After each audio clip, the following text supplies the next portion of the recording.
Que vergonha, Vasco, que humilhação, patético, constrangedor, um show de horrores. Olha, faltam palavras para a gente descrever mais um capítulo aí triste que o time escreveu na história do clube. Olha, o torcedor do Vasco não merecia isso, eu estou envergonhado.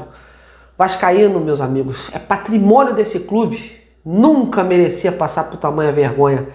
E não foi só essa não, puxa uns tempos atrás aí, para que a gente vai enumerar várias, ó. Nova Iguaçu, Juazeirense, ABC de Natal, isso sem falar aquele vexame histórico diante do rival, uma atrocidade que estão fazendo com o Vasco da Gama. Olha, só para ter ideia, nem o torcedor do Puerto Cabello sonhava numa vitória hoje. Quanto mais uma goleada, um time com qualidade amadora como essa equipe venezuelana, que era mero e é mero figurante nessa Sul-Americana. É aquele time que se empatar é lucro. Se perder de pouco, olha, tá bom, tudo fica na mesma. E o Vasco, numa tacada só, conseguiu ressuscitar o Puerto Cabello e o Melgar, colocando ambos aí na briga por uma vaga na próxima fase. Até porque o segundo colocado ainda tem aí uma chance de passar, né, avançar de fase, depois jogar no playoff contra um time oriundo da Libertadores. Mas olha, para ser sincero, hoje isso aí é o de menos. Com essa situação que o Vasco tá passando hoje, o foco tem que ser o Campeonato Brasileiro, lutar para se manter na Série A. Né? O alerta já tá aceso desde o início do ano. E o Brasileirão da Série A é o que virou a rotina do Vasco, né? Nos últimos anos. Ser um mero figurante e se apequenar lutando aí contra uma fuga de rebaixamento. Se o Vasco perder sábado, por exemplo, Vitória, meus amigos, e os outros resultados acontecerem, corremos o sério risco de entrar novamente na tal zona da morte. Que tristeza.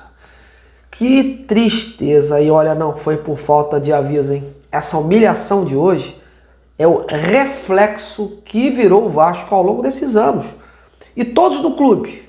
Eu acabei de colocar isso também nas redes sociais. Todos no clube, sem exceção, têm sua parcela de culpa. Porque um elenco muito mal projetado e feito com escolhas erradas. Sem contar o mental fraco dos jogadores em campo. Uma combinação que, como eu falei mais acima, escreve mais um capítulo triste da história do Vasco da Gama. Olha, eu tô aqui dilacerado, sem forças para comentar, né, analisar, porque eu não vou nem analisar a atuação do Vasco em si. Porque senão vai ter palavrão atrás de palavrão, né? E o YouTube vai me repreender. Porque se eu pudesse falar o que eu tô pensando, olha...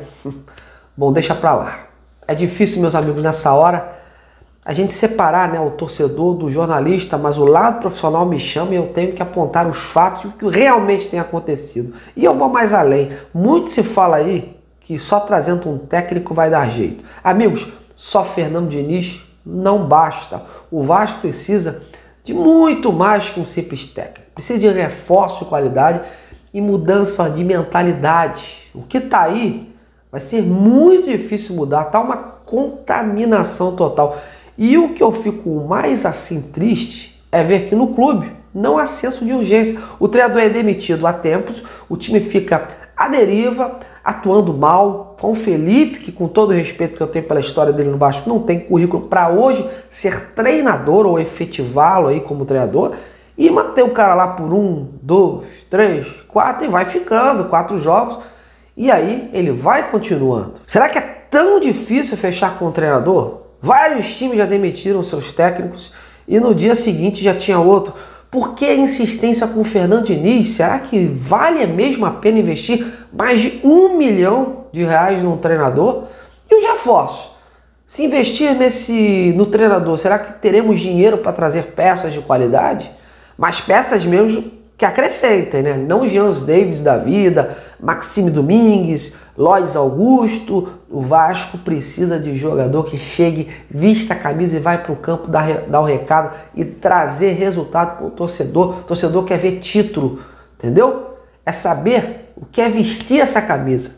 E ultimamente o time não está se ajudando, mas a atual gestão também não, porque o departamento de futebol do Vasco tem cometido muitos erros que acabam dando o ouro ao bandido. Quer um exemplo nítido foi essa venda de campo para jogar em Brasília. Você sabe que o Vasco tem um time limitado e que só consegue jogar bem em casa, no meio de uma maratona de viagens desgastante, jogadores aí com um preparo físico abaixo e ainda por cima tira essa equipe da sua zona de conforto, né, para fazê-la viajar e jogar longe do seu estádio.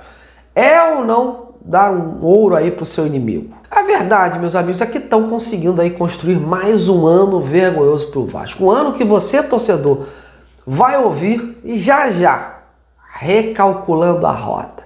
Quantas vezes você escuta essa expressão ao longo desses anos? Várias, né? Parece o mesmo filme. Muda o roteiro? Não, o roteiro é o mesmo.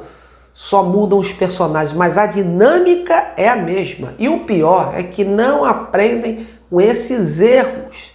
São lições e lições que ficam e não tiram isso como aprendizado. Repetem os erros e fazem pior. Parabéns aos envolvidos. Estão normalizando esse fracasso e o pior é que o torcedor novo, que não acompanhou essa época gloriosa do clube, acaba abraçando aí essa mediocridade. Tratando os simples jogadores hoje como se fossem craques da bola. Craque é Romário, Dinamite, Bebeto, Mazinho, Mauro Galvão, Juninho, enfim, jogadores que mostraram em campo o que é jogar no Vasco da Gama e que colheram seus frutos, né, servindo a seleção brasileira, sendo campeão.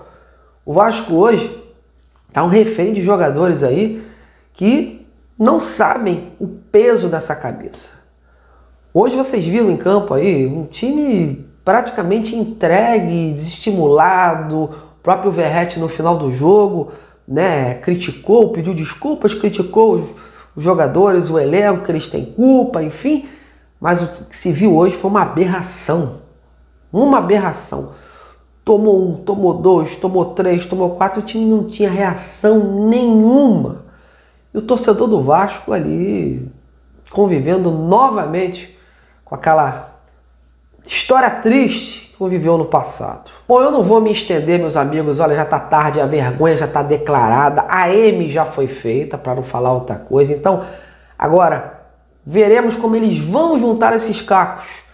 Porque, como eu falei, tem jogo do Vitória sábado, o Vitória tá embaixo do Vasco, vai querer vencer o jogo, tem time aí que já tá vencendo, que já passou o Vasco tá ali com a pontuação igual, e ó, é um empurrãozinho, cai de novo para a zona de rebaixamento. E caindo com a fase atual, sem um treinador, com o caos que está o departamento de futebol, vai ser muito difícil sair disso.